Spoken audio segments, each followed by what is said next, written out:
जो भाजपा का नारा है ट्रिपल इंजन की सरकार बनाई, हरियाणा प्रदेश वासियों ने ट्रिपल इंजन की सरकार देखी है 11 साल में,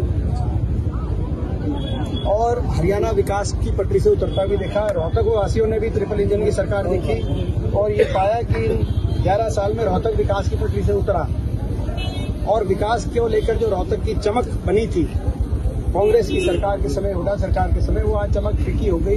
यही कारण था कि आज रोहतक में 4 की 4 सीट बीजेपी हारी। और ये ट्रिपल इंजन केवल एक काम आया, भ्रष्टाचार के काम आया और भाजपा के अहंकार के काम आया। एक इंजन ने लूटा तो बाकी दो इंजनों ने उसको संरक्षण देने का काम किया। जैसे हरियाणा में, जैसे रोहतक में हर निगम में घोटाले हुए, हर निगम, फरीदाबाद निगम में 300 करोड़ का घोटाला हुआ, रोहतक के निगम में 325 करोड़ रुपए का घोटाला हुआ, अमृत योजना घोटाला। जो अरविंद शर्मा जी जो पूर्व सांसद थे, उन्होंने भी कहा, जो मौजूदा मंत्री, कि रोहतक के, उन्होंने पूर्व में इशारों में पूर्व मंत्री और कई लोगों पे आरोप लगाए कि अमृत घोटाला में के जो राशि थी, वो जो रोहतक की सफाई की राशि थी, वो खुद साफ कर दी, मगर इंक्वायरी तक नहीं हुई। यानी कि एक इंजन लूटता था, बाकी इंजन उसको संरक्षण देने का काम करते थे। और इसीलिए हमने जनता के बीच में अपील करी है कि विपक्ष का एक इंजन बनाए। 2 इंजन इनके हैं, दिल्ली चंडीगढ़ में जो करना वो करेंगे, लेकिन एक इंजन विपक्ष को मिले ताकि इनके भ्रष्टाचार पे लगाम लगाई जा सके, निगरानी रखी जा सके, लोगों के काम आ सके, लोगों की सुनवाई हो सके। अगर कोई ये गलत काम करे तो कम से कम हम उठ के खड़े हों, हम लड़ाई लड़े, विपक्ष लड़ाई लड़े, इनके अहंकार पे अंकुश लग सके।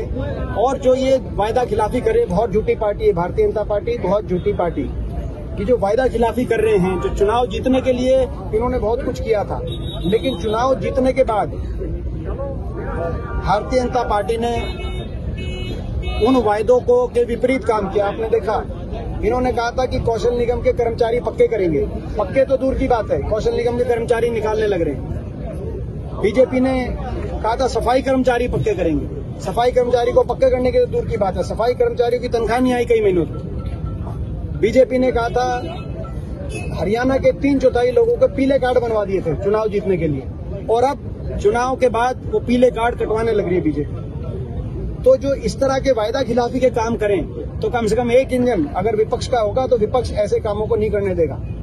अगर भ्रष्टाचार बीजेपी करेगी तो विपक्ष का इंजन भ्रष्टाचार को रोकने का काम करेगा।